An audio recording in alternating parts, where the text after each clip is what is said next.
ছবি ফেসবুকে খুব ভাইরাল হয়েছে। আমার একটি ছবি খুব ফেসবুকে ভাইরাল হয়েছে। সেটা কি সত্যি এআই থেকে বানানো? আমার তো অনেকগুলো ছবি ভাইরাল হয়েছে, কোনটার কথা বলছেন আমি জানি না। তবে যতগুলো ছবি আছে কোনোটাই এআই থেকে তৈরি করা না, কিছুতেই হতে পারে। তবে যেগুলো দেখছেন যে কম্পিউটার দোকানে আমি বসে আছি, এটা রিয়েল বা কোনো খারাপ ছবি তো ভাইরাল হয়েছে নাকি রে ভাই? আমার কাছে চোখে পড়েনি। কি ছবি? ও পিস্তল নে, ওটা ভাই অরিজিনাল পিস্তল না, ছোটদের মানে ছেলে বাচ্চাদের পিস্তল, ওটা অরিজিনাল পিস্তল নয়। ওটা 2011 সালের, যখন আমি হানাফি ছিলাম তখনকার। তো ওই ছবি দিয়ে যারা বলছে যে আহলে হাদিসটা দেখো কি করছে, ওটা আহলে হাদিস থাকার সময় না, ওটা হানাফি থাকার সময়। তো কলঙ্ক যদি লাগাতে হয় তো হানাফিদেরকে লাগাও, আহলে হাদিসকে নয়। জি জি শেখ আমাদের অপরাধ এই জন্য তাদেরকে একদম গুলি করে হত্যা করছে। দীর্ঘ 150 বছরের ইতিহাস। মুসলমান আজকে আপনি খাওয়া নিয়ে ব্যস্ত আছেন, আর আমাদের মুসলিমদেরকে ধরে ধরে হত্যা করছে। 24 ঘন্টায় 1 সেকেন্ড আপনার অন্তরে দাগ কাটে দাগ। আপনি ফিলিস্তিনের মতো হবেন না মনে করছেন? হ্যাঁ, আপনি তো ভারতের মুসলিম, কোথাকার মুসলিম? ইন্ডিয়ান মুসলিম। ফিলিস্তিনের যে প্রেক্ষাপট তার চেয়ে ভয়ঙ্কর হতে পারে কি পারে না? আর তার চাইতে ভয়ঙ্কর হতে পারে। আরবের যদি ম্যাপ দেখেন, আরবের ম্যাপ, আরবের চতুর্দিকে ঘিরে আছে সব মুসলিম কান্ট্রিগুলোই। যেই দিকে যাবেন সেদিকে মুসলমান, যেই দিকে যাবেন। আমাদের পুরে যদি নির্যাতন যদি শুরু করে দেয়, পালানোর রাস্তা আছে, কোন দিকে যাবেন? যেই দিকে যাবেন সেই দিকে অমুসলিম রাষ্ট্র গেলে আপনাকে ধরে জবাই করবে। কোন দিকে পালাবেন? খাওয়া দাও আর কিছু না। আমি কোনো রাজনৈতিক বক্তাও না, আমার 14 গোষ্ঠীর কেউ রাজনীতি করে না।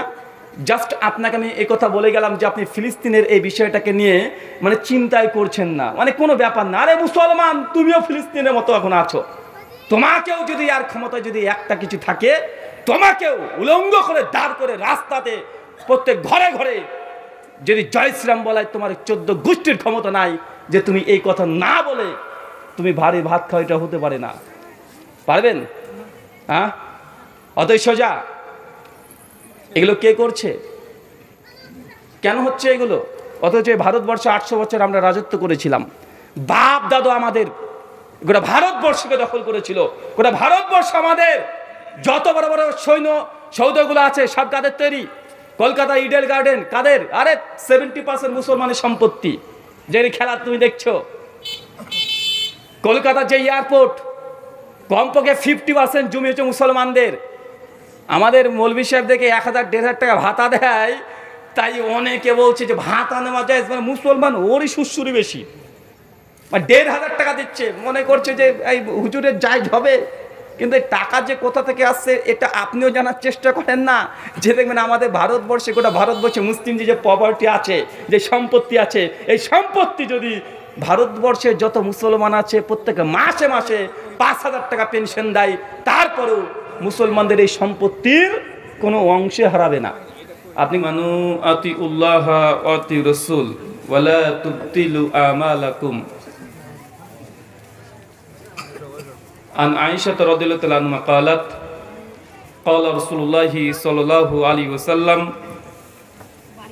من عمل عملا ليس عليه امرنا فهو رد রাহু মুসলিম। সমস্ত প্রশংসা সেই মহান সত্তা আল্লাহ সুবহানাহু ওয়া তাআলার জন্য, যিনি আমাদের সৃষ্টি করেছেন। শুধু সৃষ্টি করেননি, এই পৃথিবীতে সহস্র কোটি মাখলুকাত সৃষ্টি করার পরেও যিনি আমাদের এই মানব জাতিকে সর্বশ্রেষ্ঠ জাতি, সর্বশ্রেষ্ঠ মাখলুকাত এবং সর্বশ্রেষ্ঠ নবী মুহাম্মদে আরবি সাল্লাল্লাহু আলাইহি ওয়াসাল্লামের উম্মত হিসেবে প্রেরণ করেছেন, সেই মহান সত্তা আল্লাহ সুবহানাহু ওয়া তাআলার সংক্ষিপ্ত শুকরিয়া সুজুদ আদায় করি তার নিজেরই শেখানো ভাষা দিয়ে। সকলে এক বাক্যে পড়ি আলহামদুলিল্লাহ। বালুয়াঘাট মধ্যপাড়া মসজিদের উন্নতি কল্পে এবং উদ্যোগে আজ ইসলামী আলোচনা সভা, তারিখ 21 এপ্রিল 2024 রবিবার।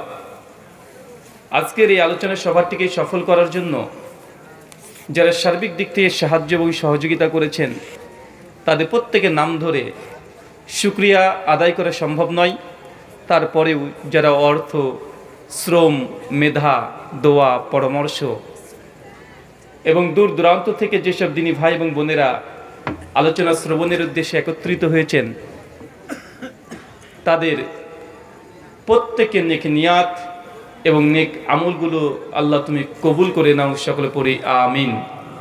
মহান সত্তা আল্লাহ সুবহানাহু ওয়া তাআলার কাছে দোয়া, এই প্রার্থনা, আল্লাহ সুবহানাহু ওয়া তাআলা, আমরা মানুষ, আমরা কম বেশি ছোট বড় ভুল ত্রুটি বিচ্যুতি গুনাহ পাপ অন্যায় করেই থাকি। আজকের এই আলোচনা সভার ওসিলায় আমাদের পেছনে ছোট ছোট গুনাহগুলোকে তুমি ক্ষমা করে দাও, সকলে পড়ি আমিন। সম্মানিত সুধী, বাদ মাগরিব থেকেই বিভিন্ন আলোচক তারা পবিত্র কোরআনুল কারীম এবং হাদিসে মুবারাকা থেকে অনেক গুরুত্বপূর্ণ কথা আপনাদের সামনে পেশ করেছেন। আজকের এই আলোচনা সভার অন্তিম লগ্নে আপনাদের সামনে উপস্থিত হয়েছি কিছু কথা কোরআনুল কারীম এবং হাদিসে মুবারাকা থেকে বর্তমান প্রেক্ষাপটকে সামনে রেখে কিছু কথা শেয়ার করার জন্য। আলোচনার শুরুতেই আপনাদের সঙ্গে ছোট্ট একটি কথা। অনেকেই আমাদেরকে সোশ্যাল মিডিয়ায় আলোচনা শ্রবণ করার পরে বা মোবাইলের মাধ্যমে বা ইউটিউবের মাধ্যমে সোশ্যাল মিডিয়া যতগুলো প্ল্যাটফর্ম আছে সবগুলো থেকে দেখে অনেকে আমাদেরকে পছন্দ করেন, ভালোবাসেন, দাওয়াত দেন, নিয়ে আসার আগ্রহ প্রকাশ করেন। তবে মনে রাখবেন, আমি আলোচনা যখন কোনো কমিটিকে দিই, সেই কমিটির সঙ্গে ডেট ঠিক হওয়ার আগে টাইম ঠিক হয় আমার। কথা বুঝতে পারছেন কেমনটা? মানে কোন তারিখে আপনারা ডেট নেবেন, এটার আগে টাইম কখন দেবেন আমি এই কথা জিজ্ঞাসা করে নিই। এবং আমার সর্ব সিদ্ধান্ত হচ্ছে এটা, রাত্রে 11:30-এর পরে আমি কোনো প্রোগ্রাম করব না। এবং ডেট নেওয়ার পূর্বে আমি কঠিন এবং কঠোরভাবে বলে দিই যে ভাই রাত্রি 11:30-এর মধ্যে আমাকে যদি নামাতে পারেন ডেট নেন, নচেত নিয়েন না। প্রোগ্রামের দিনে গিয়ে ভাই 2 minute, 5 minute, 10 minute, 15 minute, 20 minute এই এক্সকিউজগুলো আমাকে করতে পারবেন না, এটা কঠোর। এছাড়া দ্বিতীয় কোনো কত টাকা দিবেন, গাড়ি ভাড়া দেবেন কি দেবেন না, আগে 5,000 টাকা পাঠিয়ে দেন, এমন কোনো গোটা পশ্চিমবাংলায় যতজন আলোচনা আমার নিয়েছেন ইনশাআল্লাহ দেখাতে পারবেন না। আমার শর্ত একটাই, টাইম কখন দেবেন এবং এখানে কঠোর। 11:30-এর জন্য 31 মিনিট না হয়, এটা কঠিনভাবে চূড়ান্তভাবে বলে দিই ডেট নেওয়ার আগেই। যাকে আপনারা কমিটি নিয়ে বসেন যে ব্রাদার বলেছেন যে 11:30-এর পরে আলোচনা করবে না, তারপরে যদি সিদ্ধান্ত কমিটি দেয় যে না নেওয়া যাবে, আমার পরে আরও 2-4 জন বক্তা দিয়ে দেন, রাত্রি 2, 3, 4 ফজর 3 দিন ধরে ওয়াজ মাহফিল করেন, আমার আপত্তি নেই। তবে আমি 11:30-এ শেষ, এতটুকু বুঝতে পারলেন কি? কিন্তু মালদাতে এসে বারবার আপনারা এটা উল্লঙ্ঘন করেন, মানে আমার এই কথাগুলোকে আপনারা গুরুত্ব দিচ্ছেন না। এই কথাগুলোকে গুরুত্ব, মানে হুজুর বলেছে মানে হুজুরকে বললেই মনে হয় আর 8 ঘন্টা বলে দিবে না। 11:30 তো 30ই। আর যদি কথা রাখতেন নিজের তরফ থেকে কথা বলতে বলতে ভালোবাসা কারণে 5-10 মিনিট চলে যায়, এটা স্বাভাবিক। কিন্তু মালদাতে অন্ততপক্ষে এটা আমি এখন পর্যন্ত কোনো জায়গাতে পাইনি, কেন জানি না। এখানে এত আলেম ওলামা, এত মাদ্রাসা, এত কঠোরভাবে বলে দিই, তারপরে এগুলো হয় না। পরবর্তী সময়তে চিন্তা করতে হবে আপনাদেরকে প্রোগ্রাম দেওয়ার জন্য, কারণ আমাদের উদ্দেশ্য এটা নয় যে প্রোগ্রাম থেকে টাকা রোজগার ইনকাম করব। তাহলে আগে 10,000 বিষয় মানে ফোনপের মাধ্যমে নিয়ে নিতে পারতাম কি পারতাম না? কমিটিকে জিজ্ঞাসা করে নেবেন। 1.5 মাস হয়ে গেল প্রোগ্রাম নেওয়া, আজকে টাকা শব্দ শব্দ উল্লেখ করেছে কি করিনি।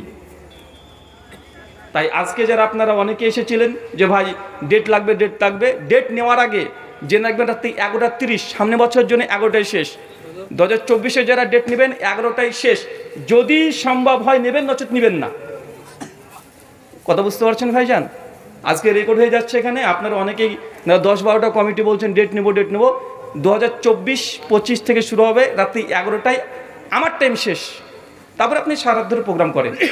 সমাজ শুধু সংক্ষিপ্ত সময় আজকে যে বিষয়ে গুরুত্বপূর্ণ আলোচনা করব, আলোচ্য বিষয় যে আমলে জান্নাতে ঘর পাওয়া যায়। কি বললাম?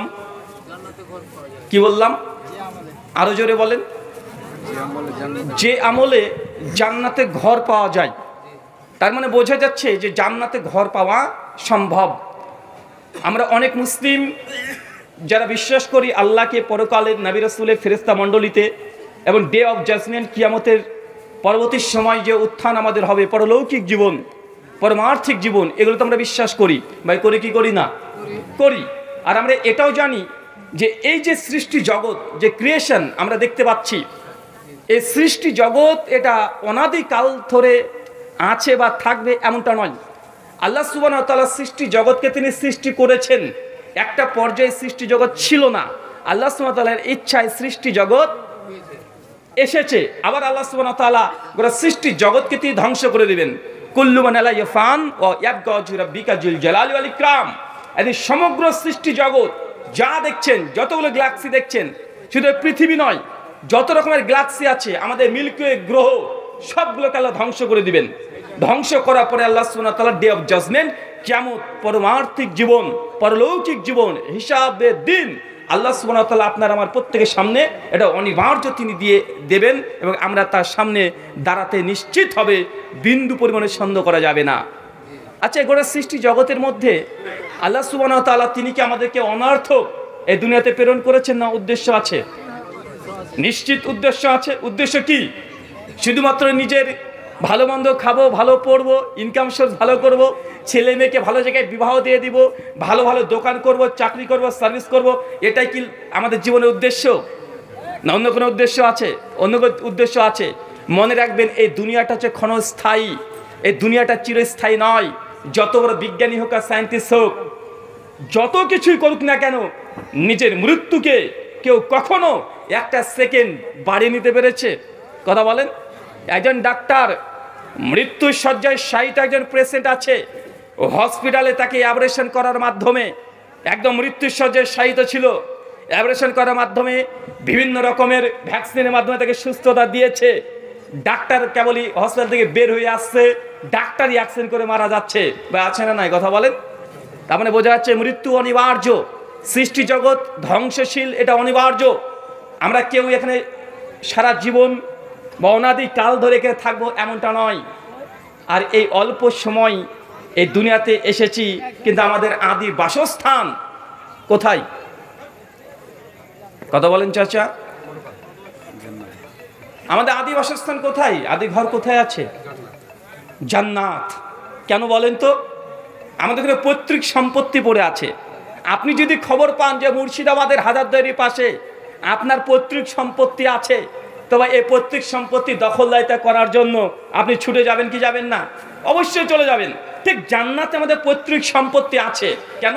ওই যে সূরাতুল বাকারা, সূরা নম্বর 2, আয়াত নম্বর 30 থেকে 40 পড়বেন, সূরা সোয়াদ 70 থেকে 75 নম্বর আয়াত, সূরা নূহ আয়াত নম্বর 15 থেকে 20, ডিটেল বিভিন্ন জায়গায় আল্লাহ নবী আদম আর হাওয়ার ঘটনা বর্ণনা করেছেন। আপনারা সকলে অবগত আছেন। গল্প শোনানো এটা আমার উদ্দেশ্য নয়, মূল কথা হচ্ছে এইটা। আল্লাহ যখন বললেন যে আদম যাও, গোটা জান্নাত তোমাকে দিয়ে দিলাম, যেখানে মন চায় সেখানে যাও, যা মন চায় খাও, পান করো, তবে গাছের কাছে যেও না। আল্লাহ কি বলেছিল? গোটা জান্নাত তোমাদের, স্বামী স্ত্রী যাও, যা মন চায় খাও, পান করো, ঘোরাঘুরি করো, এনজয় করো, কোনো বাধা নেই। শুধু গাছের নিচে যাবে না, একটাই শুধুমাত্র আল্লাহ সুবহানাহু ওয়া তাআলা নিষেধ করে দিয়েছেন, গোটা জান্নাত তাদেরকে আল্লাহ দিয়ে দিয়েছেন, যেখানে মন চায় সেখানে যাও।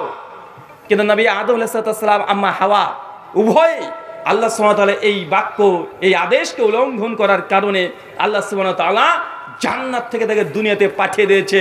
তো জান্নাতে আল্লাহ সুবহানাহু ওয়া তাআলা কাকে দিয়েছিলেন? জান্নাত কাকে দিয়েছিলেন? আমাদের পিতা নবী আদম আর আম্মা হাওয়াকে দিয়ে দিয়েছেন। নারীর টান ভাই আছে না নাই? আছে। যারা প্রবাস জীবনে শ্রম ব্যয় করেন, যারা দিল্লি অথবা কেরালা, সৌদি, কুয়েত, কাতার, বাহরাইন নিজের এই বসতভূমি ছেড়ে দিয়ে যারা প্রবাস জীবনে আছেন, দেখবেন প্রবাস জীবনে থাকার পরে যখন আসছে বাড়ির, যখনই আপনি জানছেন যে না বাড়িতে হওয়ার বা যাওয়ার সময় হয়ে গেছে, 5 মাস 7 মাস ধরে কেরলে আছেন, দিল্লি, মুম্বাইয়ে আছেন, যখন ট্রেনের টিকিটটা চলে আসে যে আগামী 27 তারিখেই আপনাকে বাড়িতে ফিরতে হবে, এই যে আজকে 21 তারিখ আর আসবেন 27 তারিখ, 6টা দিন মাঝখানে আছে। ভাই বলেন তো, বাড়িতে আসার জন্য মন ছটফট করে না? করে কি করে না? এই 6টা দিন খুব কঠিন মনে হয়ে যায় না? 6 মাস বেশি কঠিন মনে হয় না, যখনই বাড়ির টিকিট হয়ে যায়, হাতে যখন টিকিটটা চলে আসে, তখন এই 6টা দিন মানুষের সময় কাটতে চায় না। আপনি খুব ভালোভাবে জানেন, আপনি মালদাতে যেখানে বসবাস করেন, এই বাড়ি এখানে খুব 10তলা বিল্ডিং আপনার না। ঝড় হলে ভয় থরথর করে কাঁপেন, কখন বাড়ির ছাদটা উড়ে চলে যায়, কখন টিনগুলো উড়ে চলে যায়, কখন গরুর ঘরটা উড়ে চলে যায়, ভয়ে ভীত সন্ত্রস্ত থাকেন। কিন্তু আপনি প্রবাস জীবনে যেখানে আছেন, 5তলা বিল্ডিংয়ের উপর আছেন, 20 থেকে 40 হাজার টাকা আপনি প্রত্যেক মাসে ইনকাম করছেন, সব দিক থেকে প্রবাস জীবনে ভালো আছেন। তারপরেও নিজের বাড়ির ভাঙা কুটিরে শোয়ার জন্য বিছানার প্রতি মহব্বত একটা আছে না নাই? আছে না ভাইজান? কেন? কারণ এটা হচ্ছে আপনার আসল ঠিকানা। 10তলা 20তলা বিল্ডিং, ওটা একটা ভাড়া। সাময়িক কয়েকদিনের জন্য এসেছেন। যত আপনাকে ওখানে ফ্রাইড রাইস খাওয়াক না কেন, যত চাউমিন আর বিরিয়ানি আপনাকে খাওয়া না কেন, ভালো আপনার লাগবে না। মায়ের হাতের মজাদার সেই একদম খাবার, ওই খাবার যে এত টেস্ট আপনি দুনিয়ার কোনো জায়গায় পাবেন না। কেন? কারণ এই ঠিকানা, এটা হচ্ছে আপনার আসল ঠিকানা। তাই দুনিয়া এটা অনর্থ, আমাদের আসল ঠিকানা কোনটা? জান্নাত। আর এই দুনিয়াতে এসেই মানুষ মেতে যায়, মত্ত হয়ে যায়। মানুষ মত্ত হয়ে যায় কেন? কারণ একটাই, যে আমাদের প্রতিযোগিতায় নামতে হবে, কে কত ভালো থাকতে পারে। প্রত্যেকে মানুষের একটা স্বপ্ন, ভালো শুধু খাবো না, ভালো পড়বো না, ভালো একটা বাড়ি নির্মাণ করতে হবে। বা আছে না নাই? সাইকোলজিস্ট যারা আছে, যারা মনোবিজ্ঞানী, তাদের যে প্রশ্ন করবেন, তারা বলছে যে প্রত্যেক শিশুর ব্রেনের মধ্যে একটা প্রশ্ন এবং একটা আকাঙ্ক্ষা ছোট থেকেই, শিশু থেকেই তাদের স্মৃতির মধ্যে একটা স্বপ্ন বেঁচে উঠতে থাকে। কি? আপনিও দেখবেন, নিজে পরীক্ষা করে দেখবেন, আপনার ছোট্ট বাচ্চা ছেলে 5-7 বছর, এই মেয়েটিকে কালকে নিয়ে চলে যাবেন বাজারে, যে মা চলো তোমাকে ঘুরতে নিয়ে যাই। দেখবেন এই মেয়েটা যখন নিয়ে যাবেন, বড় বড় শহর দেখাবেন, আপনার এই মেয়েকে কেউ শেখাবে না, ও নিজে বলে দিবে যে আব্বু ওরকম একটা বাড়ি করে দিবে আমাদের, কবে আমাদের বাড়ি হবে। ভাই আছে না? কথা বলেন। এটা বাচ্চাদের সাইকোলজি, কেউ শেখায় না। মানুষের ব্রেনের মধ্যে এটা ঢুকে আছে যে না, সুন্দর বাড়ি দেখলেই ওই বাড়িটা আমার হবে, বা বাড়ির একটা আকাঙ্ক্ষা করে। এই জন্য দুনিয়াতেই আপনি এই বাড়ির আকাঙ্ক্ষা করার জন্য মানুষ প্রতিদিন দিন রাত পরিশ্রম করে, কি করে না? মানুষ কি শুধু খাওয়া দাওয়ার জন্য পরিশ্রম করে? না। শুধু পোশাকের জন্য না। মানুষ চায় খেতে আর পড়তে খুব বেশি খরচ হয় না। বছর শেষে একটা, যে না আজকে বাড়ির ছাদ থেকে দিতে হবে, এবছর ছাদ হয়ে গেলে পরের বছর পাঁচিল দিতে হবে। আছে না নাই? কথা বলেন। তারপরে মানুষ বলছে না, যা খাওয়া দাওয়া করলাম, এখন প্লাস্টার করতে হবে, এখন রং করতে হবে, এখন টাচ করতে হবে। মানুষ শুধু খাওয়া দাওয়া নয়, তার স্বপ্নটা স্বপ্নের বাড়ি হবে। এটাই হচ্ছে মানুষের স্বপ্ন। আর এই জন্য গোটা জীবনের 40-50টা বছর মানুষ তার স্বপ্ন পূরণের উদ্দেশ্যে কঠোর থেকে কঠোর পরিশ্রম করে, কি করে না? করি না? সবাই করছে। আর শুধু আমি না, সবাই। আপনি যেমন কঠোর পরিশ্রম করছেন, আমিও করছি সুন্দর একটা বাড়ির জন্য। এই জন্য আল্লাহ সুবহানাহু ওয়া তাআলা তিনি জানিয়ে দিয়েছেন, কিছু কিছু মানুষ আছে এমন কিছু ইবাদত আমল করবে, যে ইবাদত আমল করার দরুন আল্লাহ সুবহানাহু ওয়া তাআলা জান্নাতে তাদের জন্য ঘর নির্মাণ করবে, তাকে ঘর দিয়ে দিবে। আর এই ঘর নেওয়ার জন্য দুনিয়াতে যেমন কষ্ট করতে হয়, একটা বাড়ি নির্মাণ করার জন্য 40-50 বছর পরিশ্রম করে একতলা বিল্ডিং আপনি নির্মাণ করতে পারেন না, তো জান্নাতে ঘর নেওয়ার জন্য পরিশ্রম করতে হবে কি হবে না? চাচা, পরিশ্রম করতে হবে না? সুনানে আবু দাউদ কিতাবুল ফিতান হাদিস না 4744, আবু হুরায়রা রাদিয়াল্লাহু তাআলা আনহু তিনি বলছেন, হঠাৎ আমরা একদিন মজলিসে বসেছিলাম, আল্লাহ নবী আলাইহিস সালাম আমাদেরকে বললেন যে জিবরিল আর আল্লাহ সুবহানাহু ওয়া তাআলার সঙ্গে একটা কথোপকথন, এটা আমাদের নবী জানাচ্ছেন। কিভাবে? আল্লাহ যখন জান্নাতকে তৈরি করলেন এবং জাহান্নামকে তৈরি করলেন, জাহান্নামকে তৈরি করার পরে আল্লাহ জিবরিলকে বলছে, জিবরিল যাও, আমি যে জাহান্নাম তৈরি করলাম, জাহান্নামকে দেখে এসো। সঙ্গে সঙ্গে ফেরেশতা জিবরিল আমিন তিনি ছুটতে ছুটতে জাহান্নামে প্রবেশ করেছেন।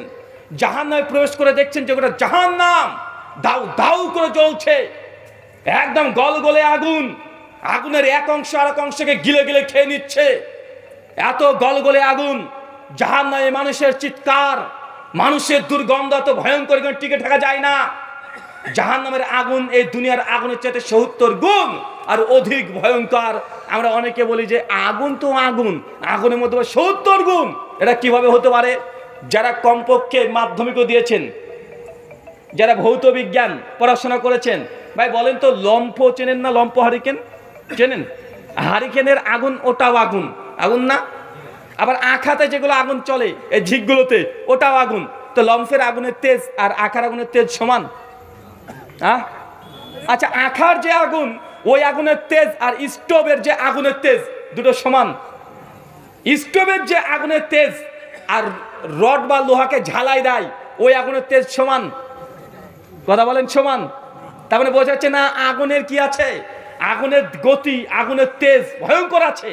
আর আল্লাহ সুবহানাহু ওয়া তাআলা জাহান্নামে যে আগুন তৈরি করে গেছেন, এই দুনিয়ার যে আগুন, এর চাইতে ৭০ গুণ আরো দাউ দাউ করে গল গল করে জ্বলবে, এমন আগুন আল্লাহ প্রস্তুত করে গেছে। ফেরেশতা জিবরিল যখন এমন দৃশ্য দেখেছে জাহান্নামের, তিনি ছুটে এসে আল্লাহকে বলছে, আল্লাহ, জাহান্নাম এত ভয়ঙ্কর, জাহান্নামকে এত ভয়ঙ্কর ভাবে তুমি প্রস্তুত করে রেখেছো। দুনিয়ার কোন মানুষ আর জিন যদি জাহান্নামের বর্ণনা একবার শোনে, জেনে রেখো আল্লাহ সুবহানাহু ওয়া তাআলা দুনিয়ার কোন মানুষ কখনোই জাহান্নামে প্রবেশ করতে চাইবে না। যে কোনো মূল্যে সে জান্নাত যাওয়ার জন্য আর জাহান্নাম থেকে বাঁচার জন্য সে চেষ্টা করবে। সে কখনোই এই জাহান্নামের বর্ণনা শোনার পরে জাহান্নামের কাঙাল হতে পারে না। আল্লাহকে যখন এই কথা বলেছে, আল্লাহ তখন বলছে, জিবরিল যাও তো, আবার যাও, জাহান্নাম দেখে এসো। চাচা কয়বার পাঠাচ্ছে? হ্যাঁ, একবার তো পাঠিয়েছে, আবার বলছে যাও, এবার জাহান্নাম দেখে এসো। ফেরেশতা জিবরিল আল্লাহর আদেশ ক্রমে আবার তিনি জাহান্নামে প্রবেশ করেছেন। প্রবেশ করে দেখছেন করে জাহান্নামকে আল্লাহ সুবহানাহু ওয়া তাআলা চতুর্দিক একদম প্রাচীর দিয়ে ঘিরে দিয়েছে, চারিদিক ঘেরা, জাহান্নামের চতুর্দিক ঘেরা। যেমন আজকের এই প্রোগ্রাম মাহফিলটা চলছে, আপনার চতুর্দিক দিয়ে ঘিরে দিয়েছেন, মাথার সামনে টাঙিয়ে দিয়েছেন, ঠিক জাহান্নামকে আল্লাহ চারিদিক দিয়ে ঘিরে দিয়েছেন। জাহান্নাম কি দিয়ে ঘেরা? জাহান্নাম ঘেরা আছে গোটা জাহান্নাম শুধুমাত্র মানুষের মনের বাসনা দ্বারা। কি দ্বারা? মনের চিন্তা, ভালো লাগা, আকাঙ্ক্ষা, মনের বাসনা, কামনা, মানে আপনার মন যা চায় তাই করবেন, জাহান্নামে চলে যাবেন। কথা মনে বুঝতে পারলেন না? জাহান্নাম কি দিয়ে ঘেরা চাচা? মনের বাসনা, মানে আপনার মন যা চায় ওই কাজটা করেন, আপনি জাহান্নামে চলে যাবেন। মনের বাসনা, কামনা, ভালো লাগা, এটা দিয়ে জাহান্নাম ঘেরা আছে। মানুষের মন যা চায় ওইটা করবেন, আপনি ফলাফল জাহান্নাম। জাহান্নাম যার জন্য বেশি কাজ করতে হয় না চাচা। 60 বছর আপনার হয়ে গেছে, দাড়িগুলো সবগুলো সাদা হয়ে গেছে, আপনি প্রতিদিন এশার নামাজের মুসল্লি, আপনি এশার নামাজে আপনি যান, নামাজও পড়েন, কোন রকম নামাজে সালাম ফিরিয়ে দুর্বল গতিতে সুন্নাত নামাজ পড়ে ছুটতে ছুটতে এসে চায়ের দোকানে বসে, আগে আপনার সিগারেট বিড়ি না হলে, 350 জর্দাতে পান না খাওয়া হলে আপনার জন্য রাতের ঘুমই হয় না। আছে না নাই? কথা বলেন, আছে না নাই? আপনি মুরব্বী, 60 বছর বয়স হয়ে গেছে, ছেলে মেয়ে সব বিয়ে দিয়ে দিয়েছেন, এখনো 350 জর্দা পান আপনি ছাড়তে পারেননি, এখন আপনি বিড়ি খাওয়া ছাড়তে পারেননি, এখনো চায়ের দোকানে বসে টিভি দেখা আর সিরিয়াল, সিনেমা, গান, ডান্স, নোংরামি দেখা আপনি ছাড়েননি। এত বড় বড় আপনার দাঁড়িয়ে আছে, এই ছোট্ট একটা কাজ জাহান্নামে যাওয়ার জন্য যথেষ্ট। কেন? জাহান্নাম ঘেরা আছে আপনার মনের বাসনা দ্বারা, মন যা চায় তাই করবেন, এটাই জাহান্নাম। এমন লোক আছে না নাই? আমি চাচা আপনাকে দিয়ে বললাম এই জন্য যে আপনি দাড়িওয়ালা হওয়ার পরেও, মসজিদের মুসল্লি হওয়ার পরেও সালাম ফিরিয়ে কোন লজ্জাতে আপনি চায়ের দোকানে গিয়ে আড্ডা পেতেন, এটা আপনার জন্য তো শোভনীয় নয়। যারা যুবক তরুণ আছে এরা যদি করে, এদের বিপদটা আলাদা। আপনি নামাজি, 5 ওয়াক্ত মুসল্লি, আপনি দাড়ি সাদা হয়ে গেছে, আপনি করেন কোন লজ্জাতে? জাহান্নাম ঘেরা আছে মনের বাসনা দ্বারা, মন যা চায় তাই করবেন, এটার নামই জাহান্নাম। আপনি এই কথা খুব ভালোভাবে জানেন। বারবার এই হাদিসের অনুবাদ আপনাদের সামনে করা হয়েছে, বিভিন্ন ভাষাতে করা হয়েছে, আরবি থেকে কখনো বাংলা করা হয়েছে, কখনো হাদিস নাম্বার দিয়ে বলে করা হয়েছে, কখন আপনাকে গানের সুরে বলা হয়েছে, কখন ছন্দ দিয়ে বলা হয়েছে। আলে বলে মারা বলে চলে যাচ্ছে যে জেনে বুঝে 1 টাকা সুদ খাই, মায়ের সঙ্গে জেনা করলে যত পাপ হয় তত পাপ আপনি একাই করছেন। কত রকমের ঢঙে আপনাকে বলেছে। কোন হুজুর এসে সুর দিয়ে বলেছে, কেউ এসে ছন্দ দিয়ে বলেছে, কেউ এসে হাদিস নামার এত বলে দিয়ে বলেছে যে কেউ 1 টাকা জেনে বুঝে সুদ খেলে মায়ের সঙ্গে জেনা করলে যত পাপ তত পাপ হয়, কত নোংরা ভাবে বলা হয়েছে। আপনি এখনো বন্ধন লোন থেকে এখনো উত্তীর্ণ হতে পারেনি, এখনো বউ আর মেয়েকে আপনি বন্ধন অফিসে পাঠিয়ে 10-20 হাজার টাকা নিচ্ছেন, এই হাদিস জানার পরেও এই যে আপনার মনের বাসনা দিয়ে জাহান্নাম ঘেরা আছে। কথা বুঝতে পারছেন না মনে হয়? কথাই বুঝতে পারছেন? বন্ধন লোন সমাজে আছে না নাই? এটা হাসির জন্য বলছি না, এটা হাসির খোরাকি নয়। আল্লাহ নবীর ভাষা কেউ যদি জেনে বুঝে 1 টাকা সুদ খায়, মায়ের সঙ্গে শুয়ে থাকলে, মাকে জেনা করলে, ব্যভিচার করলে, ধর্ষণ করলে, মার সঙ্গে যদি বিছানা শেয়ার করলে যে গোনা, ঠিক আপনি অতটাই সেই সমপরিমাণ গোনা করছেন। এটা হাসির কথা? মানে মায়ের সঙ্গে আপনি শুয়ে থাকবেন, এটাকে হাসির কথা, ফাজলামি পেয়েছেন? আশ্চর্য। সমাজে আছে না নাই? কথা বলেন, আছে না নাই? কিন্তু আপনি হাদিস জানেন কি জানেন না? সামনে তো আসছে, কি আসছে? কুরবানি। একদম বাহাদুরি দেখাবেন, কার কত টাকা আছে, 1 ওয়াক্ত নামাজ পড়ে না, কুরবানি নিয়ে ব্যস্ত, আছে না নাই? কথা বলেন। এসে মাতব্বারি করবে, যার মানে যে গোটা গরু দিচ্ছে তার পরিবারের 7 জনের মধ্যে 1 জন নামাজ পড়ে না, শুধুমাত্র 2 ঈদে নামাজ পড়ে, এ হচ্ছে মাতব্বার। কেন? কারণ এ হচ্ছে সব জায়গাতে আপনার এলাকায় বড় গরুটা কুরবানি দিয়েছে, মানে এর কথাই একাই 100। ধর্মকে ফাজলামি পেয়েছেন নাকি? কুরবানি কি ফরজ? কথা বলেন। কুরবানি ফরজ। মাসলাকে হানাফি অনুযায়ী ওয়াজিব, আহলুল হাদিস শাফি হাম্বলীদের মত অনুযায়ী সুন্নাত। কুরবানি আপনাকে দিতেই হবে, বাধ্য। কোরআন হাদিসে এই কথা পাবেন না। হানাফিদের নিকটে ওয়াজিব, যদি সামর্থ্য থাকে, নিসাব পরিমাণে যদি তাদের অর্থ থাকে। আহলে হাদিসদের নিকটে এটা সুন্নাত। ইমাম মালিক এবং ইমাম আহমদের নিকটে যে না, কাজের সামর্থ্য আছে, তারপরে 1 বছর কুরবানি না দেয় গুনাহগার হবে না। কিন্তু নামাজ কেউ যদি না পড়ে, আল্লাহ নবী বলছেন মান তারাকা সালাতা মুতাম্মাদান ফাকাদ কাফারা, যে ব্যক্তি ইচ্ছাকৃত নামাজ ত্যাগ করে দিয়েছে এই ব্যক্তি কাফের। কিন্তু কুরবানি কেউ ত্যাগ করে দিলে সে কাফের তো দূরের কথা, গুনাহ কাবিরাও হবে না। কঠিন মনে হচ্ছে না? হ্যাঁ, কঠিন মনে হচ্ছে? চাচা জেনে রাখবেন, আপনার ছেলে নামাজ পড়ানোর বয়স 7 হয়ে গেছে, ঘরে কাফের ছেলে পুষছেন। কি ছেলে? আরো কঠিন হয়ে গেল না? কি করবো? আল্লাহ নবীর হাদিস এইভাবে আছে, দেখেন আলে বলে ওরা বসে আছে। এখনই শুনেন, সেই মুসলিম খুলেন কিতাবুল ইমান, হাদিস নম্বর 253, 254, 255, 256, প্রথম খণ্ড মূল আরবি দেওবন্দি যেটা নুস্খা আছে, পৃষ্ঠা নম্বর 28, 29, 30 পর আছে মান তারাকা সালাতা মুতাম্মাদান ফাকাদ কাফারা, যে ব্যক্তি ইচ্ছাকৃত নামাজকে ত্যাগ করে দিল এই ব্যক্তি কাফের হয়ে গেল। শেখ সালেহ আল উসাইমিন রাহিমাহুল্লাহ তার তারকুস সালাহ পৃষ্ঠা নম্বর 26 এসে বলছেন, একজন ব্যক্তি যদি সালাত আদায় না করে, কোনোদিন সালাত আদায় করেনি, অথবা শুধু জুমা গিয়ে সালাত আদায় করেছে, এই জুমা ব্যক্তি যদি কেউ সালাত আদায় করে, এই ব্যক্তির মসজিদের ইমাম সাহেব মারা যদি যায়, জানাজার ইমামতি করবে না। আরো কঠিন হচ্ছে না? হ্যাঁ, মানে এই আপনার হাতের ময়লা, নামাজ পড়লে তো কি হয়েছে, এটা হাতের ময়লা, মজের নামাজ পড়া মানে এটা আমার চুজ ইওর সেলফ মনে করেছেন, পছন্দ হলে পড়বো, না হলে পড়বো না, মানে এটা মনে করেছেন। কিন্তু ইসলামী শরিয়া অনুযায়ী নামাজ ছাড়া, নামাজ ব্যতীত যদি আপনার জীবন যদি কাটে, আপনি যদি মারা যান, মুসলিমদের গরুস্থানে আপনার কবর দেওয়া জায়েজ নয়। এটা আহলে হাদিসদের ফতোয়া। আপনি নাকি আহলে হাদিস? এই সমাজে আহলে হাদিস না? আহলে হাদিস তো নাকি এটা পাক্কা আহলে হাদিস, বিড়িখোর। পাক্কা আহলে হাদিস ঘরে ঘরে বন্ধন, মানে পাক্কা আহলে হাদিস 1 ইঞ্চিও দাড়ি গজায়নি। পাক্কা আহলে হাদিস টাকনার নিচে প্যান্ট নিয়ে ঘুরে বেড়াচ্ছেন। পাক্কা আহলে হাদিস মেয়ের বিয়ের দিনে ডিজে বাজিয়ে মেয়ের বিয়ে দিচ্ছেন। পাক্কা আহলে হাদিস আপনার মেয়ের বিয়ে দিবেন, ছেলেপক্ষ আছে 10 জন একসঙ্গে আপনার মেয়েকে দেখতে। এটা আহলে হাদিস না? এটা আহলে হাদিস। এই জন্য আমরা লড়াই করছি, এই জন্য বেদাতীদের সঙ্গে আমরা এত লড়াই করছি, নিজের জীবনকে বাজি রেখে যে আহলে হাদিসের আকীদা মানহাজকে প্রতিষ্ঠা করব। কত রকমের হুমকি, কত ধামকি, রাস্তাতে চলাচল মুশকিল। আর আমাদের আহলে হাদিসের চেহারাগুলো দেখলে লজ্জা লাগে।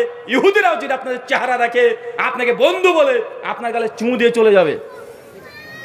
আশ্চর্য মুসলমান।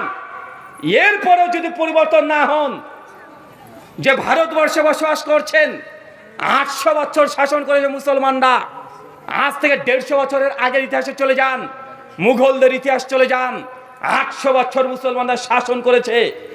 একদম আমাদের মুর্শিদাবাদের হাজারদুয়ারি থেকে দিল্লির লাল কেল্লা, কুতুব মিনার পর্যন্ত। আজকে 15 আগস্টে যখন নরেন্দ্র মোদীজি ভারতের পতাকা তুলে স্বাধীনতা দিবসে যে লাল কেল্লার মিনারের ওপরে, ওই লাল কেল্লা ওটা মুসলমানের তৈরি, হাজারদুয়ারি থেকে শুরু করে দিল্লির লাল কেল্লা পর্যন্ত। কিন্তু আজকে মুসলমানের বাচ্চা আমরা ভয়ে ভীত সন্ত্রস্ত, আমাদেরকে না জানি মোদীজি ক্ষমতায় আসলে পার করে দেয় পাকিস্তানে। আছে না নাই? আছে না ভাইজান? 800 বছর এই দেশে শাসন করেছেন। আপনার বাপ তার বাপ তার বাপ, 3 পুরুষ আগে চলে যান, দেখেন আপনার বাপ তার বাপ তার বাপ, যদি আপনার দাদর বাপের যদি কোনো নসব নামা পান, দেখবেন হয়তো আপনার বাবা দাদা ও হয়তো কোনো নেতা ছিলেন, কোনো মন্ত্রী ছিলেন, কোটিপতি ছিলেন। কেন? কারণ এই গোটা পশ্চিম বাংলা নয়, গোটা ভারতবর্ষ মুসলমানরা শাসন করেছে। মাত্র 150 বছর হলো তাদের হাতে ক্ষমতা চলে গেছে। আজকে একদম রাতকে দিন করে দিয়েছে, দিনকে রাত করে দিয়েছে। মুসলমান ভীত সন্ত্রস্ত, এনআরসির ভয় আছে না নাই? কথা বলেন। এর চাইতে আপনাকে কত আঙ্গুল দিয়ে দেখানো হবে? ফিলিস্তিনে আজকে চলছে, আজকে তো আপনারা এখানে শুনলাম ডেলিগেটের নাকি খাবারের টিকিটও নাকি শেষ হয়ে গেছে। মানে এত মুসলমানের বাচ্চা খেয়েছে, গরুর মাংস অল্প টাকাতে পেয়েছে, খেয়ে চলে গেছে, মানে খাবারই শেষ করে দিয়েছে। ফিলিস্তিনে মুসলমান আজকের দিনও না খেয়ে আছে। আপনি তো 1 মাস রোজা করেছেন, তাই আপনি একদম শুকনা হয়ে গেছেন। ইফতারে একটা নির্দিষ্ট সময় আছে, সারা দিন ধরে আপনি পরিশ্রম করেছেন যে ইফতারের জন্য খাবার রেডি করেছেন। আজ থেকে 6 মাস ধরে নির্যাতন চলছে, সারা রাত সারা দিন ভীত সন্ত্রস্ত মুসলমান। ওইগুলো মুসলমান, আমরা মুসলমান। একবার বিবেকে আপনার বাধা দেয় না, একবার চিন্তা হয় না যে ফিলিস্তিনের মুসলমান আমাদের ভাই। অপরাধ কোনো কিছুই না, অপরাধ একটাই যে বাইতুল মুকাদ্দাস এটাকে হেফাজত করতে হবে। তাদের ধর্ম শুধু বলে আমরা লা ইলাহা ইল্লাল্লাহ পাঠ করেছি, এটাই আমাদের অপরাধ। এই জন্য তাদেরকে একদম গুলি করে হত্যা করছে। দীর্ঘ 150 বছরের ইতিহাস। মুসলমান আজকে আপনি খাওয়া নিয়ে ব্যস্ত আছেন, আর আমাদের মুসলিমদেরকে ধরে ধরে হত্যা করছে। 24 ঘন্টায় 1 সেকেন্ড আপনার অন্তরে দাগ কাটে দাগ। আপনি ফিলিস্তিনের মতো হবেন না মনে করছেন? হ্যাঁ, আপনি তো ভারতের মুসলিম, কোথাকার মুসলিম? ইন্ডিয়ান মুসলিম। ফিলিস্তিনের যে প্রেক্ষাপট তার চেয়ে ভয়ঙ্কর হতে পারে কি পারে না? পারে কি পারে না? আর তার চাইতে ভয়ঙ্কর হতে পারে। আরবের যদি ম্যাপ দেখেন, আরবের ম্যাপ, আরবের চতুর্দিকে ঘিরে আছে সব মুসলিম কান্ট্রিগুলোই। যেই দিকে যাবেন সেদিকে মুসলমান, যেই দিকে যাবেন। আমাদের পুরে যদি নির্যাতন যদি শুরু করে দেয়, পালানোর রাস্তা আছে, কোন দিকে যাবেন? যেই দিকে যাবেন সেই দিকে অমুসলিম রাষ্ট্র গেলে আপনাকে ধরে জবাই করবে। কোন দিকে পালাবেন? খাওয়া দাও আর কিছু না। আমি কোনো রাজনৈতিক বক্তাও না, আমার 14 গোষ্ঠীর কেউ রাজনীতি করে না। জাস্ট আপনাকে আমি এই কথা বলে গেলাম যে আপনি ফিলিস্তিনের এই বিষয়টাকে নিয়ে মানে চিন্তাই করছেন না, মানে কোনো ব্যাপার না। আরে মুসলমান, তুমিও ফিলিস্তিনের মতো এখন আছো। তোমাকেও যদি আর ক্ষমতায় যদি একটা কিছু থাকে, তোমাকেও উলঙ্গ করে দাঁড় করে রাস্তাতে প্রত্যেক ঘরে ঘরে যদি জয় শ্রীরাম বলায়, তোমার 14 গোষ্ঠীর ক্ষমতা নাই যে তুমি এই কথা না বলে তুমি ভারী ভাত খাও। এটা হতে পারে না। পারবেন? হ্যাঁ, অতই সোজা। এগুলো কে করছে? কেন হচ্ছে এগুলো? অথচ ভারতবর্ষে 800 বছর আমরা রাজত্ব করেছিলাম। বাপ দাদু আমাদের গোটা ভারতবর্ষকে দখল করেছিল। গোটা ভারতবর্ষ আমাদের। যত বড় বড় সৈন্য সৌধগুলো আছে সব কাদের তৈরি? কলকাতা ইডেন গার্ডেন কাদের? আরে 70% মুসলমানের সম্পত্তি। যে খেলা তুমি দেখছো, কলকাতার যে এয়ারপোর্ট, কমপক্ষে 50% জমি হচ্ছে মুসলমানদের। আমাদের মৌলভী সাহেব দেখে 1000-1500 টাকা ভাতা দেয়, তাই অনেকে বলছে যে ভাতা নেওয়া যায়, মানে মুসলমান ওরই সুশ্রুরি বেশি, মানে 1500 টাকা দিচ্ছে, মনে করছে যে এই হুজুরের জায়েজ হবে। কিন্তু এই টাকা যে কোথা থেকে আসছে এটা আপনিও জানার চেষ্টা করেন না। যে দেখবেন আমাদের ভারতবর্ষে, গোটা ভারতবর্ষে মুসলিম যে প্রপার্টি আছে, যে সম্পত্তি আছে, এই সম্পত্তি যদি ভারতবর্ষে যত মুসলমান আছে প্রত্যেকে মাসে মাসে 5000 টাকা পেনশন দেয়, তারপরেও মুসলমানদের এই সম্পত্তির কোনো অংশে হারাবে না। আপনি কি বুঝতে পারছেন? চাচা, জাহান্নাম কি দেখে আছে? আবার বলেন, এই একটা কথা বাড়িতে নিয়ে যান। একটা কথা, জাহান্নাম ঘেরা আছে মনের বাসনা দ্বারা। মন যা চাই ওই কাজটা করবেন, ওটাই জাহান্নাম। মানে এই কাজটা করে ভালো লাগছে, এটা জাহান্নামের রাস্তা। এতটুকু নিয়ে যেতে যদি পারেন, গোটা আলোচনা আপনি নিজে নিজে তৈরি করে নিতে পারবেন। আল্লাহ নবী বলছেন জাহান্নামকে ঘেরা আছে মনের বাসনা দ্বারা। সহিহ বুখারী কিতাবুন নিকাহ হাদিস নাম্বার 5063। আল্লাহ নবী বলছেন আর নিকাহু মিনাস সুন্নতি ফামান রাগিবান সুন্নতি ফালাইসা মিন্নি। বিয়ে করা হচ্ছে আমার সুন্নাত। যে ব্যক্তি সামর্থ্য আছে তারপরে বিয়ে করেনি ফালাইসা মিন্নি, সে আমাদের দলভুক্ত না। বিয়ে করা কি? হ্যাঁ, বিয়ে করা হচ্ছে ইবাদত। কি কথা বলেন? বিয়ে করা কি? বিয়ে করা ইবাদত। আপনি মনে করেন বিয়ে করাটা ইবাদত? আপনি যখন আপনার মেয়ের বিয়ে দিচ্ছেন চাচা, আপনি কি মনে করছেন যে না আপনি একটা ইবাদত করছেন? ও হজ করা যেমন ইবাদত, জাকাত দেওয়া যেমন একটা ইবাদত, নামাজ পড়া যেমন একটা ইবাদত, কুরবানি করা যেমন ইবাদত, মেয়ের যে বিয়ে দিবেন এটাও ইবাদত। এটা আপনার মনে অন্তরে কখনো এটা মনে হচ্ছে এটা একটা ইবাদত করতে চলেছেন আপনি? কখনো মনে হয়? বিয়ে করা হচ্ছে ইবাদত। আর বিয়ে যদি আপনি করতে চান বা করাতে চান, এই ইবাদত নবীর সুন্নাহ মেনটেন করে করতে হবে, আসমানি বিধান দিয়ে করতে হবে। মনের বাসনা দিয়ে যদি করেন, এই এক বিয়েতে আপনাকে জাহান্নামে নিয়ে চলে যেতে পারে। আপনাকে আমি প্রথমেই বলেছি যে চাচা, আপনার মেয়ের বিয়ে আর আপনার মেয়ের বিয়ের আগের দিন আপনার মেয়েকে হলুদ শাড়ি পরে রেখে দিয়েছেন। পাড়ার সমস্ত ছেলে আর সমস্ত মেয়ে আপনার ওই মানে 20 বছর 22 বছরের মেয়েটিকে একদম অধোলঙ্গ অবস্থাতে পুরো শরীরে ডলে ডলে ও হলুদ লাগাচ্ছে। আছে না নাই? আছে, সমাজে আছে। আচ্ছা, কারা কারা বিয়ে করেছেন একটু হাত তোলেন তো। হ্যাঁ, কেউ করেনি? আকাশে টপকে পড়েছেন নাকি সব? কেউ বিয়ে করেননি বাবা? আপনি একাই করেছেন, আর কেউ নাই দুনিয়াতে? হ্যাঁ, আমি বাদে? আমার খবর খুব ভালোই জানে যে আমি করেছি না করিনি। আপনাদের সমাজে বিয়ের সময় তো হলুদ লাগানো হয়? হ্যাঁ, অনেকটা কমে গেছে, অনেকটা কমেনি। একটার জন্য না হয় কেন? সুনান আবু দাউদ 465 নম্বর হাদিস খুলবেন। আল্লাহ নবী বলছেন কোন ছেলে বা মেয়ের যদি বয়স 10 হয়ে যায়, আপন 2 মায়ের পেটের ভাই বোন, কি বললাম, আপন 2 মায়ের পেটের ভাই বোনও যদি হয়, যমজ ভাই বোনও যদি হয়ে যায়, তারপরে বয়স যদি 10 হয়ে যায়, এক বিছানায় 2 ভাই বোন হোক আর 2 আপন ভাই হোক আপন বোন হোক, এক বিছানায় ঘুমাতে পারবে না, নিষিদ্ধ, হারাম। কথা কি বুঝতে পারলেন? শুধু 2 ভাই বোন একসঙ্গে নয়, 2 বোনও যদি হয় এক বিছানায় ঘুমাতে পারবে না, নবী নিষেধ করেছে। যদি বিছানা আলাদা করতে না পারেন, কমপক্ষে 2টো চাদর আলাদা করে দিতে হবে। এক চাদরের নিচে 2 ভাইও ঘুমাতে পারবে না, 2 বোনও একসঙ্গে এক চাদর নিচে ঘুমাতে পারবে না। এটাই ইসলাম। আপনার কাছে কঠিন মনে হতে পারে, তবে এটাই আসমানি সিদ্ধান্ত। আর এই সিদ্ধান্তকে যদি আপনি বুড়ো আঙুল দেখাতে চান, তাহলে আপনার ছেলে মেয়ে কদিন পরে এসে বলবে যে আব্বা বিয়ে করব। ছেলের নাম আপনার রেন্টু, এসে বলছে যে আব্বা বিয়ে করব। ছেলেকে তখন আপনি বলেন চল পল্টুর মেয়েকে দেখে আসি, আপনার ছেলে জবাব দিয়ে বলবেন আব্বা না, পল্টুর ছেলেকে দেখতে যাব না, মিন্টুর বেটাকে বিয়ে করব। মানে আপনার এটাও বেটা, ও আবার বেটাকে বিয়ে করবে।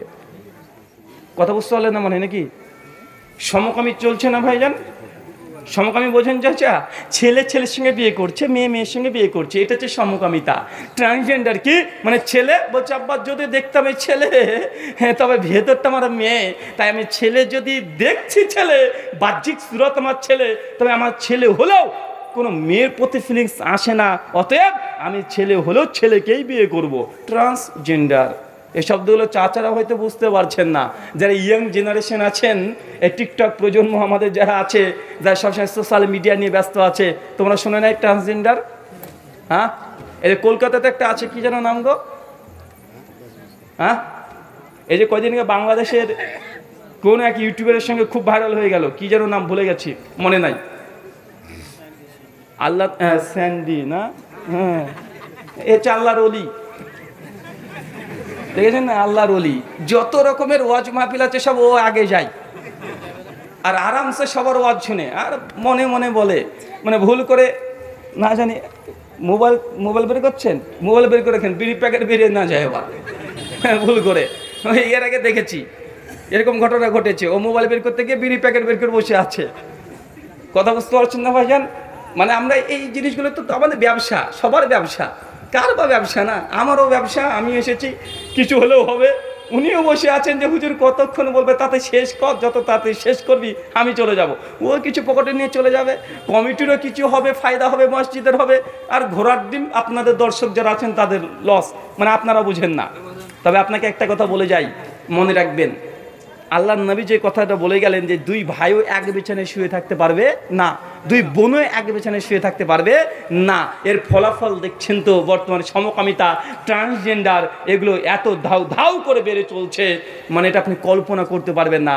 হয়তো আপনারা এখন বুঝতে পারছেন না, 2-4-5 বছর যাক বুঝতে পারবেন যে ট্রান্সজেন্ডার কি। যার নিজের মেয়েটাই বলবে যে বা আমি ছেলেকে বিয়ে করব না, আমি মেয়েকেই বিয়ে করব। বা এরকম ঘটছে না? আপনাদের শিলিগুড়িতে ঘটেছে তো কয়েকটা কেস, শিলিগুড়িতে কয়েক সপ্তাহ আগে ঘটেছে, তো কুচবিহারে ঘটেছে, কলকাতাতে অ্যাভেলেবল চলছে। তারা রিয়ালি করছে যে না আমরা ছেলে, কিন্তু আমাদের মনে বলছে আমাদের মেয়ে, অতএব আমরা ছেলে হলেও ছেলেদেরকে বিয়ে করব। এটা নিয়ে আন্দোলন চলছে, আর এটা বর্তমান প্রজন্ম। আর আল্লাহ নবী 1400 বছর আগে বলে দিয়েছে এক বিছানায় ছেলে একসঙ্গে ঘুমাতে পারবে না। কেন? যদি রাত্রিতে ঘুমায়, শয়তান এসে অস্ত্র দিয়ে দুই ভাইয়ের মধ্যেই নোংরা কাজ করে দিতে পারে কি পারে না? পারে না ভাইজান? পারে। বর্তমান প্রেক্ষাপটে ঘটনা ঘটছে। লুটাল সেমের কমের ঘটনা এখন বর্তমান সমাজে কম নয়, সেই সময়তে ঘটেছে, এই সময়তে ঘটছে, অ্যাভেলেবেল ঘটছে। এই জন্য আল্লাহ নবী নিষেধ করে দিয়েছেন। এখন আমার ছোট্ট সাদা মানে সাদা প্রশ্ন, যারা মুরব্বী আছে, দুই ভাই যদি এক বিছানায় ঘুমিয়ে থাকতে না পারে, দুই বোন যদি এক বিছানায় ঘুমিয়ে থাকতে না পারে, কেন? কারণ দুই বোনের গায়ের সঙ্গে গা ঘষাঘষি লাগতে পারে, তাদের যৌন সুশ্রী আসতে পারে, শয়তান এসে অস্ত্র দিয়ে তাকে নোংরাম একটা কাজের মধ্যে লিপিবদ্ধ করে দিতে পারে। এই জন্য নবী নিষেধ করেছে। তো দুই ভাই বোন যদি এক বিছানায় ঘুমিয়ে থাকতে না পারে, আপনার মেয়েটাকে গোটা পাড়ার মানুষ এসে গোপন গোপন জায়গায় সিক্রেট অঙ্গগুলোতে কিভাবে ডলে ডলে হলুদ মাখাতে পারে? কথা বুঝতে পারলেন না মনে হয়? আচ্ছা, আপনি বাপ, আপনার প্রাপ্তবয়স্ক বিবাহী মানে বিবাহযোগ্য যে মেয়েটা আছে, ওই মেয়েটিকে গোটা শরীরে ডলে ডলে আপনি বাপ হলুদ লাগানো জায়েজ? হ্যাঁ বলেন, জায়েজ? আপনি বাপ আপনার মেয়েকে ডলে ডলে হলুদ লাগাবেন, জায়েজ? আপনার রুচিতে বাঁধে? তো যেটা আপনি বাপ হিসাবে রুচিতে বাঁধে, আপনি করতে চান না, পালিয়ে যান যে মেয়েকে হলুদ মাখাচ্ছে, আমি বাপে দেখতে পাবো না। অনেক লজ্জা, বাপকে ধরে আগে ঠাঙানোর দরকার। এই বাপ নামের কলঙ্ক, বাপ পালেছে মেয়েটিকে উলঙ্গ অর্ধলঙ্গ রেখে অবস্থায়। আচ্ছা না, নাই কথা বলেন? পাড়ার মানুষগুলো মাখাচ্ছে, ছেলেগুলো ভিডিও ক্যামেরা করছে। জেনে রাখবেন, বিবাহ হচ্ছে ইবাদত, আর বিবাহের পূর্বেই যদি আল্লাহ সুবহানাহু ওয়া তাআলা নারাজ করে দেন, আল্লাহকে যদি অখুশি করে দেন, চাচা আপনার মেয়েকে বিয়ে করে পাঠাচ্ছেন, এই মেয়েটা জেনে রাখেন আল্লাহকে নারাজ করে আপনি মেয়েটা দিয়েছেন। আপনার মেয়ে জিন্দগিতে কোশ্চিনকালে কখনো তার শ্বশুর বাড়িতে গিয়ে সুখে শান্তিতে বসবাস করতে পারবে না। আল্লাহকে নারাজ করে দিয়ে মেয়েকে খুশি রাখা সম্ভব নয়। আপনার মেয়ের উপর অত্যাচার হবে, নির্যাতন হবে, মানসিক টর্চার চলবে, মানসিক হেনস্থা চলবে, শ্বশুর শাশুড়ি বাজে বাজে মন্তব্য করবে। এটাই ঠিক, কেন আপনি আল্লাহকে নারাজ করেছেন। কথা বুঝতে পারলেন না ভাই? এটার সমাজে আছে না নাই এই প্রথাটা? আর এখানে তো মানে এত বদমাইশি বিয়েতে আছে। ছেলেদের বিয়ে করতে যাচ্ছে, বিয়ে করার আগে গোসল করতে হয়। গোসল কে করাবে? পাড়ার ভাবিরা। আছে না নাই? ভাবিরা গোসল করায়, আছে না? সহিহ বুখারী 5058 নম্বর হাদিস, আল্লাহ নবী বলছেন দেবরের সঙ্গে ভাবির সম্পর্ক হচ্ছে মৃত্যু। কি বলেন তো? মানে ভাবি যদি কোনো সময় ভুল করে দেবরকে দেখে, ভয়ে পালিয়ে যাবে। কেন? মৃত্যু। কি কথা বলেন? মৃত্যু। নবী বললেন ভাবির সঙ্গে দেবরের সম্পর্ক একদম মৃত্যুর মতো, দেখে পালিয়ে যেতে হবে। একদম সিংহ আর হরিণের মতো, দেখলেই একে অপরকে দেখে পালিয়ে যাবে, নচেত নষ্ট হয়ে যেতে পারে। আর আমাদের মানে কি? ভাবি মানে অর্ধেক, ভাইয়ের বউ ভাবি মানে কি? ভাইয়ের হচ্ছে গোটাটা, আর আমি যে দেবর মানে আমার অর্ধেক। দেবর শব্দটাও নোংরা, দেবর শব্দটাও নোংরা। দেবর শব্দ এটা ইসলামিক কোনো শব্দ নয়, এটা অমুসলিম হিন্দুদের থেকে এই শব্দটা এসেছে। দেবর এর অর্থ হচ্ছে দ্বিতীয় বর। ঋগ্বেদের নিরুক্ত 3য় অধ্যায় 15 নম্বর মন্ত্রে বলা হয়েছে দেবর ইয়ানি দ্বিতীয় বর। দ্বিতীয় বর মানে স্বামী যদি মারা যায়, বড় ভাই যদি মারা যায়, ছোট ভাইকে ওই মেয়েটি বিয়ে করবে। এই জন্য তার ছোট ভাইকে কি বলে? কথা বলেন, দেবর। এই শব্দটাও এটা কিরে ভাই, সাপ না কিরে? সাপটা কি আছে? হ্যাঁ, দেখেছেন এই কলিজা দেখেছেন? কি ইঁদুর? হ্যাঁ হ্যাঁ, বড় পালোয়ান তোমরা। বলে হুজুররা জিহাদের ফতোয়া দেয় না, হুজুররা এই করে না। একটু সাপ যদি নড়ে, সাপ না ব্যাঙও যদি লাফায়, এই প্রোগ্রাম একদম বানচাল করে দিয়ে চলে যাবে। আছে না নাই? এরা হচ্ছে বড় বড় মুজাহিদ, এরা অনেক বড় মুজাহিদ। আল্লাহ সুবহানাহু ওয়া তাআলা মাফ করো। সম্মত শুধু আপনাকে যে কথা বলছিলাম, বিয়েটাকে ইবাদত মনে করেন। কি বললাম বলেন? কারণ বিবাহই হচ্ছে আগামী প্রজন্মকে তৈরি করতে পারে। যতক্ষণ পর্যন্ত বিবাহটা পবিত্র, এই বন্ধন না হচ্ছে, আগামী প্রজন্ম যেগুলো আসবে সবগুলো এর চেয়ে ভয়ঙ্কর, কুখ্যাত, নোংরা প্রজন্ম তৈরি হবে। এটাই ঠিক। কেন? কারণ বিবাহকে আপনি ইবাদত মনে করেননি। দেবর শব্দটা বুঝতে পেরেছেন? তাই মেয়েদেরকে বলবো, স্বামীর যদি ছোট ভাই থেকে দেবর শব্দটা বলবে না, ছোট ভাই বলবে। কি বলবে? কথা বলেন, কি বলবেন? ছোট ভাই। দেবর মানে কি? দ্বিতীয় বর। এটা কেন এসেছে জানেন?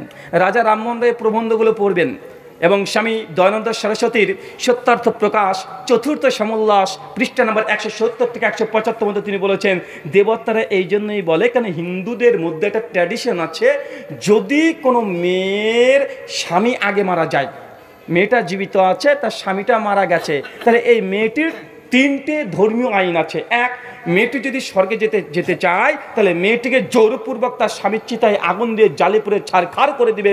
এটা থেকে বলে সতীদাহ প্রথা, যার বিনিময়ে হিন্দুরা বিশ্বাস করে স্বামীর চিতায় যদি দাও দাও করে জ্বলন্ত হয়ে জ্বলে যায়, তাহলে এই মেয়েটি স্বর্গে চলে গিয়ে স্বামীর সঙ্গে ড্যান্স করবে। কথা বুঝতে পারলেন না ভাইজান? এটা তাদের বিশ্বাস, করতে পারে, তাদের বিশ্বাস, আমি এখানে অভিযোগ করতে আসছি না। দ্বিতীয়, তারা বলছে যদি মেয়েটি সতীদাহ হতে না চায় তাহলে কি করবে? তাহলে এই মেয়েটির যদি চাই না আমি সতীদাহ হব না, তবে কি করব? তবে আমি এই দুনিয়াতে বেঁচে থাকতে চাই, তবে এই মেয়েটির বহু বিবাহ বা বিধবা বিবাহ এটা অনুমোদিত নয়। কথা কি বুঝতে পারছেন? হিন্দু ধর্ম অনুযায়ী মনুসংহিতা 8ম অধ্যায় 298 নম্বর শ্লোকে পরিষ্কার আছে যে না, কোনো বিধবা নারীর দ্বিতীয় বিবাহ করা বৈধ নয়, নিষিদ্ধ, একদম হারাম হিন্দুদের জন্য। তো ওই মেয়েটি যেহেতু দ্বিতীয় বিয়ে করতে পারবে না, স্বামী আগে মারা গেছে, কি করবে? এই মেয়েটি এখন একটা কাজ করতে পারে। কি করবে? যখন সে মেয়েটি চিতাতে লাফ দিয়ে জ্বলতে যাবে, ওই সময় যদি তার স্বামীর ছোট ভাই তার ভাবিকে যদি হাত ধরে টেনে নিয়ে আসে বা নামিয়ে নেয়, যে আমি তোমাকে নামিয়ে নিলাম, তখন সঙ্গে সঙ্গে বিবাহটা তার হয়ে গেল। এই জন্য তাকে বলা হয় দেবর। কথা বুঝতে পারলেন? আর 3 নম্বর আছে, যদি না করে, দেবর যদি এই কাজটা না করে, তৃতীয় হচ্ছে নিয়োগ প্রথা। কি?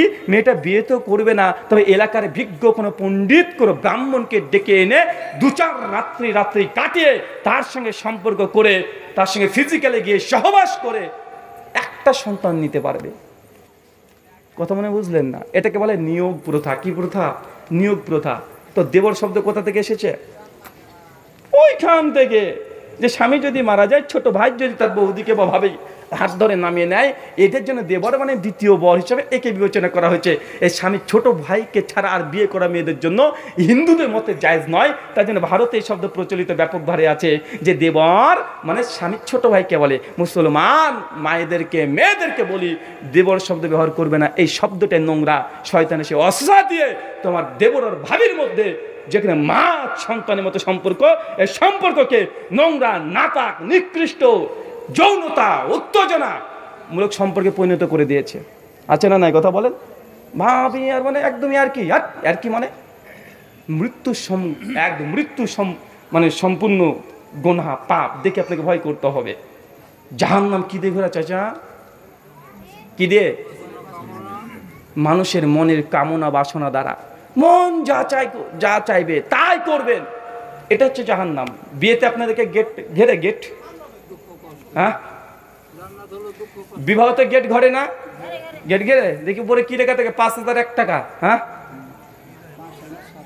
5,000-7,000। কোটিপতি মানুষ আপনারা। 5,000-7,000 একদম গেট ভিড়ে রেখে দিয়েছে। আর শালিগুলো আছে দুলাবের হাত ধুয়ে দিবে। এগুলো তো আমাদের বিয়ে নাকি? তো ভাই এই বিয়েতে যে এতগুলো, বিয়েতে যত রকমের আল্লাহকে নারাজ করা হয়, যত রকমের আপনার মনের বাসনা পূর্ণ করা হয় বিয়েতে, এর চাইতে অন্য জায়গাতে আর এত বাসনা পূরণ করেন না।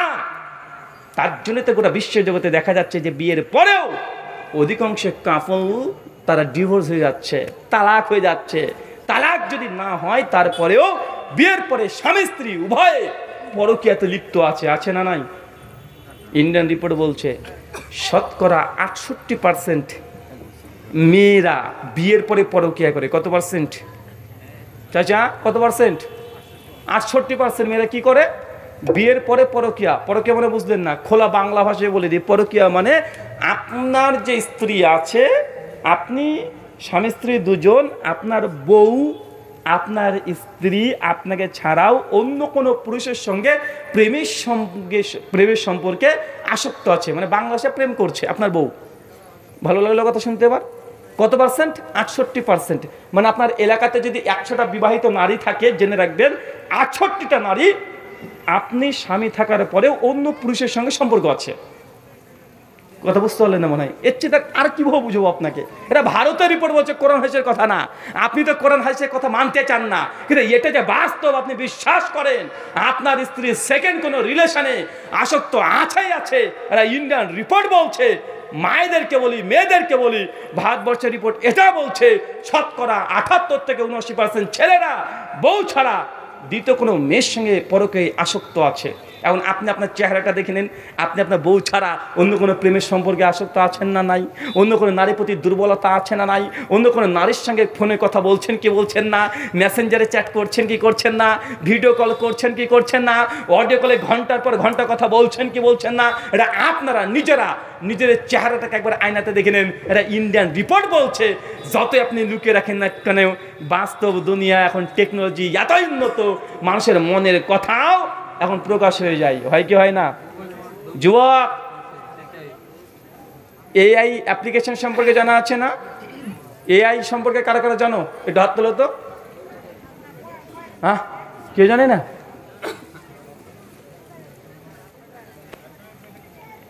একজনও জানে না এআই সম্পর্কে? জানো তুমি? লজ্জা পাচ্ছেন নাকি আপনার? না হাত তোলা অভ্যাস নাই? হ্যাঁ, বর্তমান কয়েকজন আছে, আমি জানি আছে। এআই টেকনোলজি এত ভয়ঙ্কর আসছে, আপনি কি চিন্তা করছেন ওটা মনিটরিং হয়ে যাবে। কি চিন্তা করছেন দূর থেকে মোবাইল থেকে দেখে নিতে পারবে যে আপনি এই কথা চিন্তা করছেন। এখন ভাবেন দুনিয়াটা কত উন্নত হচ্ছে।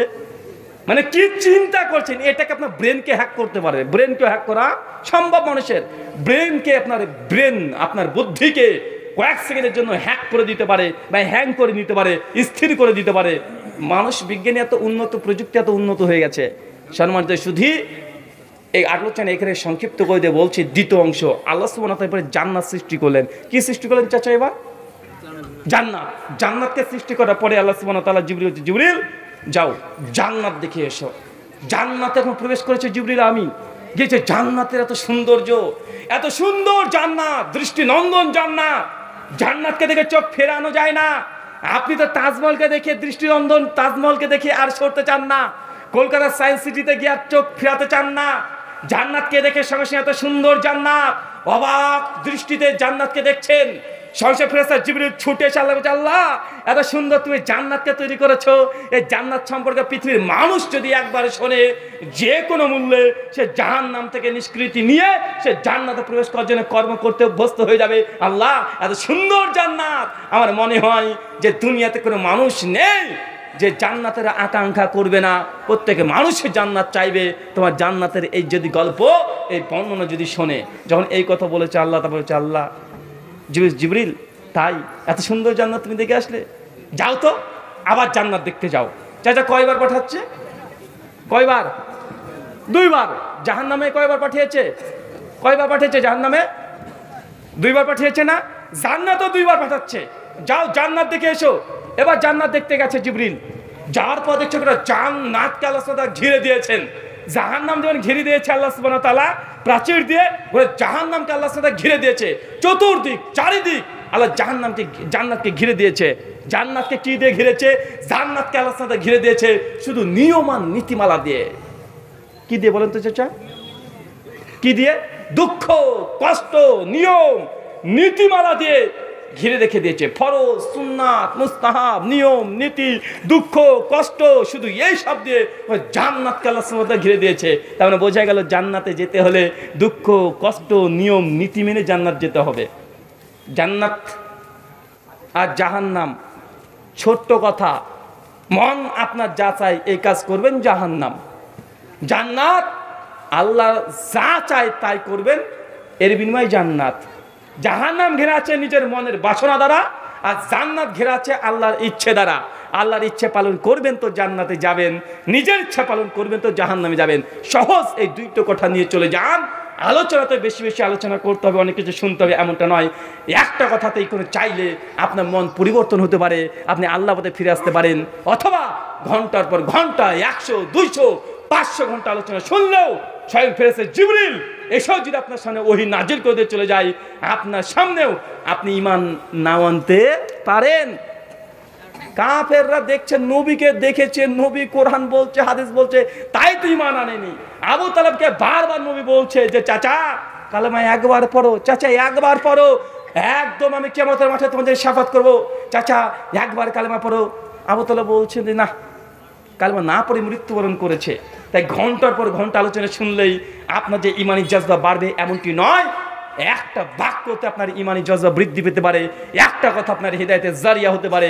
10 ঘন্টা আলোচনা শুনলেও আপনি জান্নাতের আপনার ইমানের দুর্বলতা যা ওটা থেকে যেতে পারে কি পারে না, কথা বলেন। তাই আপনাদেরকে আমি এত কথা বলছি না, আমি যা জানি তার চাইতে হয়তো এই শ্রোতা বা স্টেজে যারা আছে অনেকেও অনেক কিছু জানতে পারে। এই জানাগুলোর নাম ইসলাম নয়।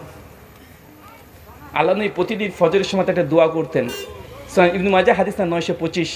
ফরজ নামাজের পরে আপনি তো দোয়া নিয়ে মারামারি করেন, দোয়া করলো না হুজুর। আরে নবী প্রতিদিন দোয়া করতেন। হাত তুলতে হবে কি তুলতে হবে না এটা পরে, কিন্তু নবী দোয়া করতেন নামাজে আত্মিয়াতুর বৈঠকের পরে। আত্মিয়াতু চলতেন, দুরুদ পড়তেন, আত্মিয়াতু করতেন, দুরুদ পড়তেন। মাসুরা জানেন? আমরা মাসুরা মানে একটা দোয়াকে মনে করেছি ওটা মাসুরা মানে কি জানেন? মাশহুর দোয়া, মানে যে কোনো দোয়া পড়তে পারেন। কোরআন হাদিসে যে দোয়া যা জানেন সব পড়তে পারেন। ওখানে রাব্বানা আতিনা এই দোয়াটাও পড়তে পারতেন। কথা বুঝতে পারছেন? মাসুরা মানে কোনো দোয়ার নাম না, মাসুরা মানে মাশহুর দোয়া, যত দোয়া জানেন সব দোয়া পড়তে পারবেন।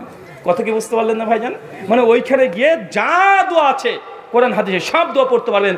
আত্মিয়াতুর পরে দুরুদ পড়বেন, তারপরে যে কোনো দোয়া পড়তে পারেন। আল্লাহ নিয়ে দোয়া পড়তেন, আল্লাহুম্মা ইন্নী আসআলুকা ইলমান নাফিয়া।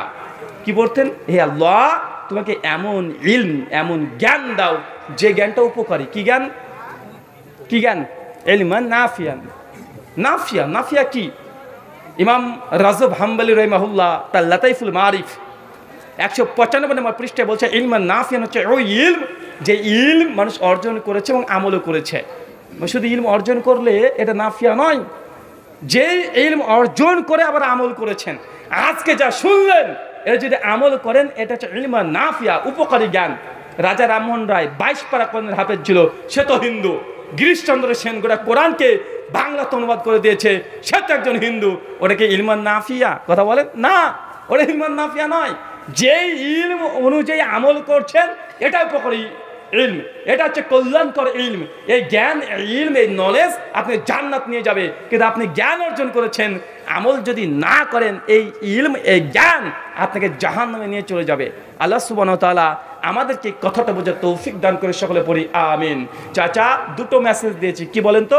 এক, জাহান্নাম ঘেরা আছে কি দিয়ে? মনের বাসনা। কার মনের বাসনা? আপনার মন যা চাচ্ছে তাই করবেন, জাহান্নাম। মেয়েরা আছে গীবত করবে, কালকে গিয়ে এখনই গীবত করবে যে আমাকে ভাইয়ের বউ এই করেছে, আমার শ্বশুর এই করে, আমার শাশুড়ি এই করে, আমার শাশুড়ি এই কাজ করতে পারবো না, আমার ননদে এই করছে। এই যে চলছে, এই যে মনের কথাগুলো বলছে আরেকজনের কাছে, মন চাচ্ছে, বললে খুশি পাচ্ছে, বললে আনন্দ পাচ্ছে, বললে হালকা হচ্ছে। এটা হচ্ছে কি? এই যে জাহান্নামী আমল। এই কাজটা করবে তো জাহান্নামে চালাবে। যা কেন?